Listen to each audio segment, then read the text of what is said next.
The whole idea of VIDA, VIDA meaning life, was to try to create something that felt very balanced for us, creating a second life to hotels that are otherwise either not alive or barely alive. So the concept of upcycling, giving a second life to such assets.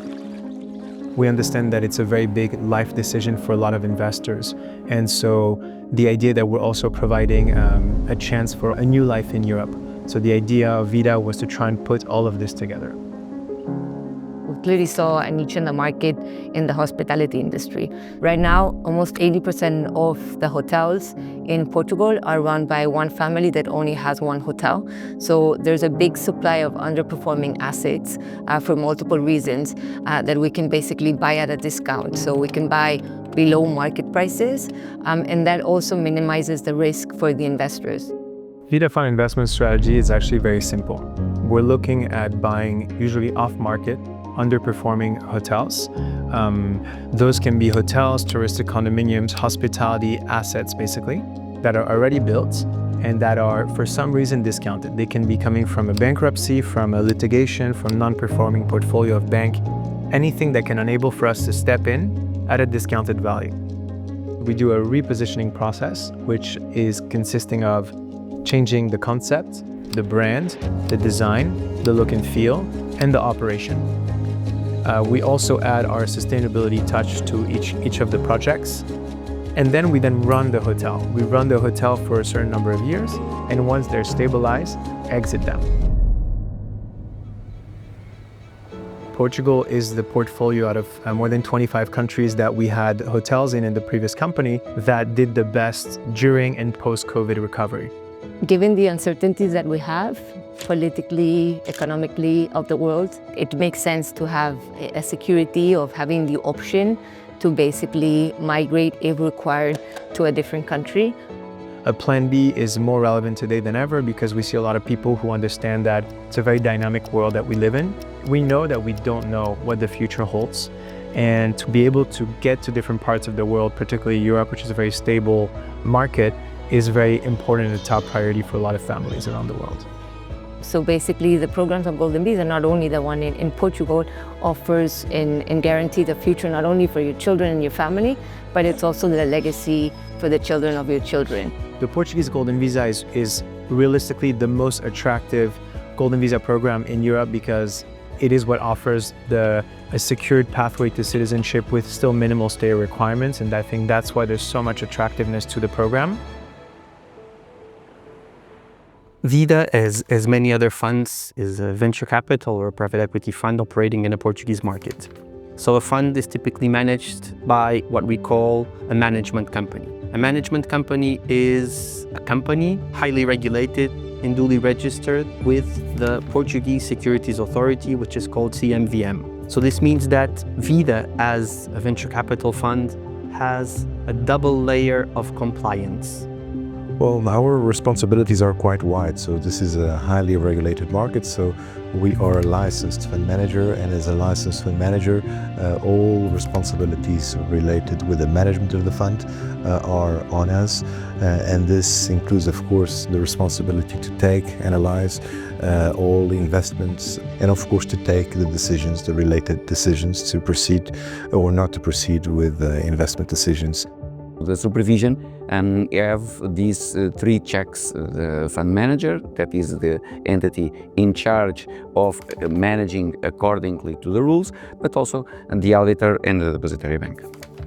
This triple check system of having, a supervisor called CMVM, an auditor called Deloitte, and a custodian bank called Millennium BCP works in full as a way to provide security to the investors, knowing that the fund in which they have invested is duly and professionally managed. Every time we look at a project is how can we maximize value in the mid to long term. In addition to that, we have an incredible operations team. So Francisco and Felipe leading the operations team have a lot of expertise, more than 30 years of experience in the hospitality market here in Portugal. Portugal is very strong on the fundamentals. We have great weather, great gastronomy, historical heritage, wonderful beachfront. There is no reason to believe that this growth that we've been seeing in the tourist market is not going to be sustained in the long run.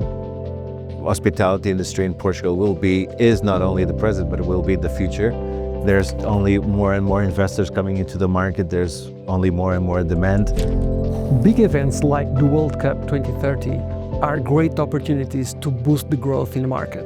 It's not so much the impact that the event brings in the year, it's much more the increased potential growth that it brings you for the next decade. When I started in real estate hospitality world, we were just speaking about the Algarve. Even Lisbon and Porto was not on the radar of the investors and the other part of the country at all. The country is relatively small and we have amazing opportunities in the entire country. The consolidation of the Algarve is really important, but even the Algarve was until now really focused on a specific region. Now it's spreading to the entire Algarve. And we are seeing locations like all of the Alentejo coast with the Comporta projects, Lisbon and Porto growing, Madeira is consolidating, Açores, it's growing fastly. So which means that we are creating opportunities of investment for different kinds of investors, for different kinds of operators, and also for different kinds of end users. So that's why I think we are shaping the way the hospitality is working in Portugal. VIDA Fund 1 was launched in 2023. It raised more than 20 million euros and has more than 50 investors from different nationalities. The fund is currently invested in one asset in the Algarve that's called Massana. It was bought, refurbished, and it's currently operating as a full-on hotel. The performance of VIDA Fund 1 has been above expectations with an audited NAV around 13%. And in fact, the fund manager was able to call for a general shareholders agreement where a dividend distribution was agreed for VIDA Fund 1. It's very promising for VIDA Fund 2, both the performance and the cash distribution achieved in the first fund. VIDA Fund 2 was launched this year in April 2025. It's still going through fundraising period. It's expected to end in June 2026.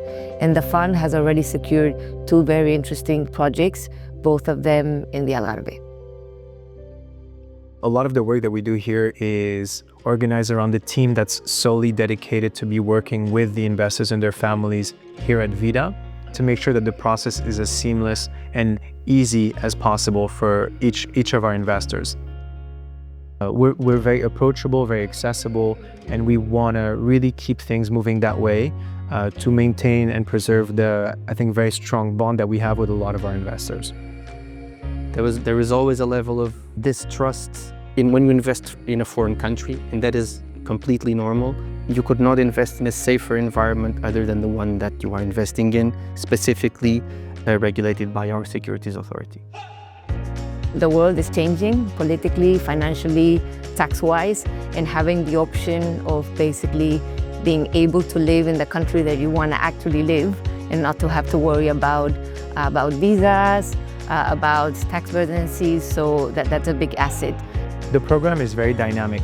We do expect that there will be further changes and eventually a complete close of the program. So the main message would be, if this is something that you know you want to do, we would really advise to start really inquiring and being more proactive about starting the process of doing it for you and for your family.